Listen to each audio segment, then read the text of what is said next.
વંદે માતરમ બાળ મિત્રો.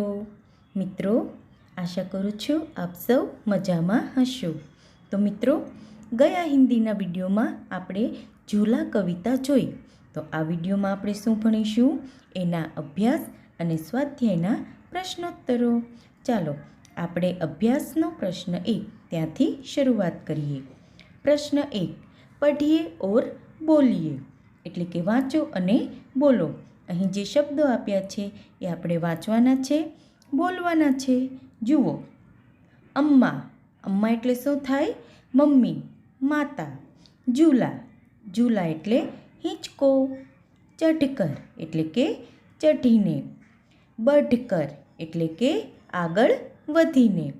દિલ્હી. દિલ્હી એટલે આપણા ભારત જે દેશ છે એની રાજધાની, એક શહેર. મજા એટલે કે આનંદ. બડા એટલે મોટો. ઉડકર એટલે કે ઉડીને. ધરતી. ધરતી એટલે કે જમીન, ધરા. રીમઝીમ. રીમઝીમ એટલે ઝરમર ઝરમર. જુઓ, અમ્મા, ઝૂલા, ચઢકર, બઢકર, દિલ્હી, મઝા, બડા, ઉડકર, ધરતી, રીમઝીમ વગેરે જેવા આપણે શબ્દો જોયા. હવે જોઈએ અભ્યાસનો પ્રશ્ન 2. પ્રશ્ન 2, પ્રશ્નો કે ઉત્તર દીજીએ. મિત્રો, અહીં આપણને 1 થી 4 સવાલ આપ્યા છે, એના જવાબો આપણે સમજવાના છે. જુઓ, પહેલો સવાલ, ઝ વાલે શબ્દ કવિતા સે ઢૂંઢ કર લીખીએ, એટલે કે જે શબ્દની શરૂઆતમાં જભલાનો જ આવતો હોય એવા શબ્દ આપણે કાવ્યમાંથી શોધીને લખવાના છે. તો જુઓ, ઝૂલ, ઝૂલા, ઝૂલુંગા, રીમઝીમ વગેરે. ઝૂલ એટલે કે હિંચકવું. ઝૂલા એટલે કે હિંચકો. ઝૂલુંગા એટલે કે હિંચકી રહ્યું છે. રીમઝીમ એટલે ઝરમર ઝરમર. બીજો સવાલ, આપને કહાં કહાં ઝૂલે દેખે હે, તમે કઈ કઈ જગ્યાએ હિંચકાઓ જોયા છે? જવાબ, मैंने घर में, बगीचे में और सर्कस में झूले देखे हैं. મેં ઘરમાં, બગીચામાં અને સર્કસમાં હિંચકાઓ જોયા છે. ત્રીજો સવાલ, આપ કિસ તરહ કે ઝૂલે મેં ઝૂલે હે, તમે કેવા પ્રકારના હિંચકામાં હિંચક્યા છો? જવાબ, મેં રસ્સી કે, टायर के और डाली के झूले में झूला हूँ. હું રસ્સી એટલે કે દોરડું, દોરડાનો હિંચકો બને એ. ટાયર કે, ટાયર એટલે કે વાહનોનું જે પૈડું છે એનું જે ટાયર આવે એ. ડાલી કે ઝૂલે મેં ઝૂલા હું, ડાલી એટલે કે વૃક્ષની ડાળી પર બાંધેલો હિંચકો વગેરે જેવા હિંચકામાં હું હિંચક્યો છું. ચોથો સવાલ, પહેલી બાર ઝૂલા ઝૂલને કા અનુભવ બતાઈએ, એટલે કે જ્યારે તમે પહેલી વખત હિંચકામાં હિંચક્યા, હિંચકા ઉપર બેઠા તો તમને કેવું લાગ્યું, તમને કેવો અનુભવ થયો એ આપણે અહીં બતાવવાનું છે. જુઓ, ઉસ દિન મેં ખેત મેં ગયા થા, તે દિવસે હું ખેતરમાં ગયો હતો. હમારે ખેત કે પાસ નીમ કા પેડ થા, અમારા ખેતર પાસે કડવા લીમડાનું ઝાડ હતું. माँ ने नीम की डाली पर रस्सी बांधकर मेरे लिए झूला बना दिया. મારી માતાએ લીમડાની ડાળી પર દોરડું બાંધીને મારા માટે હિંચકો બનાવી દીધો. મેં ઉસ પર ખૂબ ઝૂલા થા, હું તેના ઉપર ખૂબ જ હિંચક્યો હતો. યહ મેરા પહેલી બાર ઝૂલા ઝૂલને કા અનુભવ થા, આ મારો પહેલી વાર હિંચકો હિંચકવાનો અનુભવ હતો. તો મિત્રો, આપણે કાવ્ય 7 એમાં અભ્યાસ એનો પ્રશ્ન 1 અને પ્રશ્ન 2 જોયો. હવે જઈએ આપણે સ્વાધ્યાયના પ્રશ્નોત્તર તરફ. જુઓ, સ્વાધ્યાયનો પ્રશ્ન 1, પ્રશ્નો કે ઉત્તર દીજીએ, એટલે કે સવાલના જવાબ આપો. એમાં પહેલો સવાલ, લડકા અમ્મા સે ક્યા લગાને કો કહતા હૈ? જવાબ, લડકા અમ્મા સે ઝૂલા લગાને કો કહતા હૈ. છોકરો એના મમ્મીને શું લગાવવા માટે કહે છે? તો છોકરો એના મમ્મીને હિંચકો બાંધી આપવાનું કહે છે. બીજો સવાલ, લડકા કિસકો છૂને કી બાત કરતા હૈ? છોકરો કોને અડવાની વાત કરે છે? જવાબ, લડકા आसमान को छूने की बात करता है। छोकरो आकाशने अडवानी बात करे छे। तीजो सवाल, झूला कौन कौन झूल रहे हैं? हिंचको कोण कोण हिंचकी रह्યું છે? जवाब, डाली, पत्ते और धरती झूला झूल रहे हैं। डाली એટલે કે વૃક્ષની ડાળી, પત્તે એટલે કે પાંદડા અને ધરતી એટલે કે ડાળી, પાંદડાઓ અને ધરતી હિંચકો હિંચકી રહ્યા છે। પ્રશ્ન 1ના 3 પ્રશ્નો જોયા। હવે સ્વાધ્યાયનો પ્રશ્ન 2। प्रश्न 2, सूचना के अनुसार अभिनय कीजिए। जुओ, અહીં 1 થી 5 આપણને સૂચના આપી છે, એમાં જે લખ્યું છે એ પ્રમાણે અભિનય કરવાનો છે। તમારે જાતે વિડીયો સ્ક્રીન પરથી જોઈને કરવાનો છે। હું અહીં બોલતી જઈશ અને વિડીયો સ્ક્રીન પર એ કેટલાક ઉદાહરણના નમૂનાઓ આવતા જશે। જુઓ, પહેલું છે કેલા ખાના એટલે કેળું ખાવું। બીજું આમ ચૂસના, આમ એટલે કે કેરી, ચૂસના એટલે કે ચૂસવું, કેરી ખાવી અથવા તો કેરીનો રસ પીવો, ચૂસવો। ત્રીજું રાખી બાંધના, રાખી એટલે કે રાખડી, રક્ષાબંધનના દિવસે બહેન ભાઈના હાથ ઉપર બાંધે ને એ એટલે કે રાખડી બાંધવી। ચોથું પતંગ ઉડાના એટલે કે પતંગ ચગાવવો। આપ સૌને પતંગ ચગાવવી ખૂબ જ ગમે છે ને? પાંચમું ઝાડુ લગાના, ઝાડુ લગાના એટલે કે સાવરણીથી કચરો સાફ કરવો। તો મિત્રો, આ હતો આપણો પ્રશ્ન 2। હવે પ્રશ્ન 3 તરફ। પ્રશ્ન 3, કાવ્ય પંક્તિયા પૂર્ણ કીજીએ। અહીં જે કાવ્ય પંક્તિ આપી છે એ અધૂરી છે, આપણે પૂર્ણ કરવાની છે। તમારી વિડીયો સ્ક્રીન પર અધૂરી કાવ્ય પંક્તિ અને પૂર્ણ કાવ્ય પંક્તિ બંને સાથે જ આપેલી છે। જુઓ, अम्मा आज लगा दे झूला, इस झूले पर मैं झूलूंगा, इस पर चढ़कर ऊपर बढ़कर आसमान को मैं छू लूँगा। અહીં છોકરો છે એની મમ્મીને કહે છે, મમ્મી આજ હિંચકો બાંધી આપ, એ હિંચકા ઉપર હું હિંચકીશ, એની ઉપર ચઢીને આગળ વધીને હું આકાશને અડકી લઈશ। તો પ્રશ્ન 3ની એક નાનકડી અમથી કાવ્ય પંક્તિ આપણે જોઈ। प्रश्न 4, सही विकल्प चुनकर रिक्त स्थानों की पूर्ति कीजिए। जुओ, અહીં 1 થી 6 ખાલી જગ્યા આપી છે, દરેકની સામે કૌંસમાં 2 જવાબ આપ્યા છે। તો એમાંથી સાચો જવાબ પસંદ કરી ખાલી જગ્યામાં મૂકી આપણે અધૂરું વાક્ય પૂર્ણ કરવાનું છે।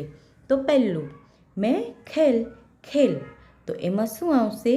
રહા હું, મેં ખેલ ખેલ રહા હું, હું રમત રમી રહ્યો છું।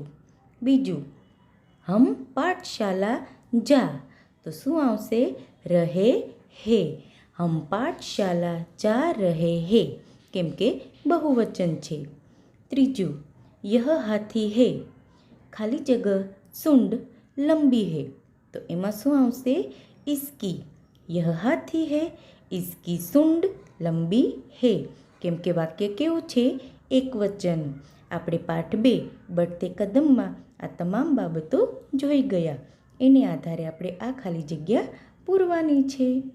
ચોથું, ખાલી જગ્યા કૌવા है, उसका रंग काला है, તો એમાં આવશે वह, वह कौवा है, उसका रंग काला है। वह અને ઉસ્કા આ બંને શબ્દનો ઉપયોગ ક્યારે થાય?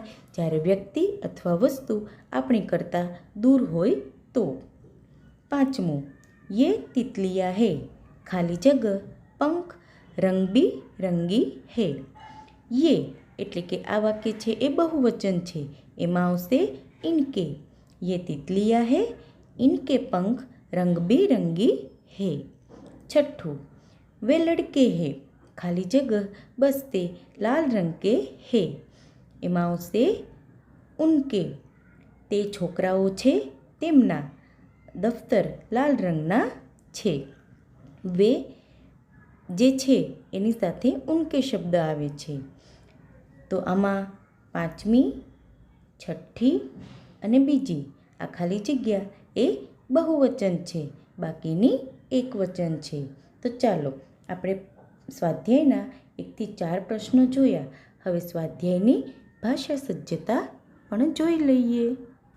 જુઓ, ભાષા સજ્જતા. મિત્રો, આમાં આપણે વિરોધી શબ્દ કોને કહેવાય એની વાત કરવાની છે. જુઓ, અહીં નીચે તમને બોક્સમાં એક વ્યાખ્યા આપી છે. ખાટા અક્ષરે जो शब्द उल्टा अर्थ रखते हैं वे परस्पर विरोधी विलोम शब्द कहलाते हैं. એટલે કે બે શબ્દો હોય, બંને શબ્દોનો અર્થ એકબીજાની વિરુદ્ધ દિશામાં જતો હોય એવા બે શબ્દોને આપણે, અથવા તો એનાથી વધારે જે શબ્દ હોય એને આપણે વિરોધી શબ્દ કહી શકીએ છીએ. વિરોધી શબ્દને આપણે વિરુદ્ધાર્થી શબ્દ પણ કહી શકીએ છીએ અને વિલોમ શબ્દ પણ કહી શકીએ છીએ. જુઓ, અહીં કેટલાક આપણને 4 નમૂના આપ્યા છે. જેમ કે આજ, તો એનું વિરોધી શું થાય? કલ. હસના તો રોના. આના તો જાના. આના એટલે કે આવવું, જાના એટલે કે જવું. સોના, જાગના. સોના એટલે કે સૂવું, જાગના એટલે કે જાગવું. ઉપરयुक्त शब्द आज और कल, आना और जाना, हंसना और रोना तथा सोना और जागना शब्द एक दूसरे के विरोधी है. એટલે કે ઉપર જે 4 શબ્દો છે, આમ જોઈએ તો 8, એ બંને શબ્દો જે છે એ એકબીજાના કેવા છે? વિરોધી શબ્દ છે. તો આ હતી આપણી ભાષા સજ્જતા. હવે જોઈએ સ્વાધ્યાયનો પ્રશ્ન 5. વિરોધી શબ્દ દેकर वाक्य में प्रयोग कीजिए. હમણાં આપણે જે ભાષા સજ્જતામાં વાત કરી એ વિરોધી શબ્દ જ આપણે અહીં જોવાના છે. જુઓ, તમને ઉદાહરણ એક આપ્યું છે, જેસે ચલના, તો એનું વિરોધી શું થાય? રૂકના. ચલના એટલે કે ચાલવું, રૂકના એટલે કે રોકાવવું. તો હવે ચલના પરથી પણ એક વાક્ય બનેલું છે અને રૂકના પરથી પણ વાક્ય બનેલું છે. જુઓ, હમે હંમેશા ચલતે રહેના ચાહીએ. ચલતે શબ્દની નીચે લીટી કરી છે, કેમ કે એ શબ્દ છે એનું વિરોધી પણ આપણે દર્શાવવાનું છે. બીજું વાક્ય, હમે મુશ્किलों से डर कर रुकना नहीं चाहिए. એટલે કે આપણે મુશ્કેલીઓથી ડરીને અટકવું જોઈએ અથવા તો રોકાવું જોઈએ નહીં. વિરોધી શબ્દ અહીં આપ્યા છે, એનું પાછું સાથે સાથે વાક્ય પ્રયોગ પણ થયો છે. તો આપણે બીજા નવા 4 શબ્દો પણ જોવાના છે. જુઓ, ઉપર, આસમાન, ચઢના, છોટા. આ 4 શબ્દોના આપણે વિરોધી શબ્દ પણ જોવાના છે. તો જુઓ, એમાં ઉપરનું વિરોધી નીચે, આસમાનનું વિરોધી ધરતી, ચઢના એનું વિરોધી ઉત્તરના, છોટા એનું વિરોધી બડા. હવે અહીં તમને શબ્દોના વિરુદ્ધાર્થી એટલે કે વિલોમ શબ્દ તો મળી ગયા છે. હવે આ દરેક શબ્દોના તમારે શું કરવાનું છે? વાક્ય પ્રયોગ કરવાનું છે. તો મિત્રો, વાક્ય તમે તમારી જાતે હોમવર્કમાં કરજો. વાક્ય તમારે જે કરવું હોય તે તમે લખી શકો છો, પણ વાક્યની અંદર જે શબ્દનો પ્રયોગ કરો છો એને બંધ બેસતો હોવો જોઈએ. તો સ્વાધ્યાયનો પ્રશ્ન 5, વિરોધી શબ્દ પરથી તમારે વાક્યો હોમવર્કમાં કરવાના છે. હવે આપણે યોગ્યતા વિસ્તાર જોઈ લઈએ. યોગ્યતા વિસ્તારમાં પહેલું એમાં છે, પતા કીજીએ ઓર લિખીએ ઝૂલા કબ ઓર કિસ મોસમ મેં ઝૂલતે હૈ. એટલે કે આમાં આપણે જાણકારી મેળવી અને લખવાનું છે કે હિંચકો ક્યારે અને કઈ ઋતુમાં હિંચાય છે, એટલે કે હિંચકવામાં આવે છે. જવાબ, હમ गर्मी के मौसम में झूला झूलते हैं. हम ज़्यादातर दोपहर को झूला झूलते हैं. એટલે કે અમે ગરમી એટલે કે ઉનાળાની ઋતુમાં હિંચકો હિંચકીએ છીએ અને સૌથી વધારે અમે બપોરના સમયે હિંચકો હિંચકીએ છીએ. ગરમીઓના જે દિવસો હોય એમાં ઝાડે બાંધેલા હિંચકા ઉપર બેસીને હિંચકવાની ખૂબ જ મજા આવે છે, કેમ કે આપણે જ્યારે હિંચકીએ છીએ ત્યારે સાથે સાથે ઠંડો ઠંડો પવન પણ આવે છે, જેનાથી આપણને હિંચકવાની અને પવનનો આનંદ માણવાની મજા આવે છે. તો આ હતી હિંચકાની જાણકારી. હવે જોઈએ બીજું. જુઓ, किसी देखे हुए झूले का ચિત્ર બનાકર રંગ ભરીએ. મિત્રો, તમારા પાઠ્યપુસ્તકની અહીં જે જગ્યા આપેલી છે, જે ચોરસ આપ્યું છે, એમાં તમને મનપસંદ પડે એવો સરસ મજાનો એક હિંચકો તમારે અહીં દોરવાનો છે. હિંચકો દોરી સાથે સાથે એમાં તમારે મનગમતો રંગ પણ ભરવાનો છે. તો આ તમારું હોમવર્ક છે. જુઓ, સ્વાધ્યાયનો પ્રશ્ન 5, વિરોધી શબ્દ પરથી વાક્ય બનાવવો અને હિંચકાનું ચિત્ર દોરી તેમાં રંગ પૂરવો એ તમારે આજે હોમવર્કમાં કરવાનું છે. વાક્યો તમારે તમારી નોટબુકમાં બનાવવાના છે અને હિંચકાનું ચિત્ર તમારે તમારા પાઠ્યપુસ્તકમાં બનાવવાનું છે. જો આપની પાસે પાઠ્યપુસ્તક ન હોય તો તમે નોટબુકમાં પણ હિંચકાનું ચિત્ર બનાવી રંગ ભરી શકો છો. તો મિત્રો, અહીં આપણે કાવ્ય 7 એની કવિતાની સમજૂતી, કાવ્ય ગાન, એની સાથે જોડાયેલા પ્રશ્નોત્તર આપણે પૂર્ણ કરીએ છીએ અને તમારે વ્યવસ્થિત અને સુંદર રીતે આજનું હોમવર્ક પણ કરવાનું છે. આપણે મળીશું હવે આવતા વિડીયોમાં. ત્યાં સુધી આવજો.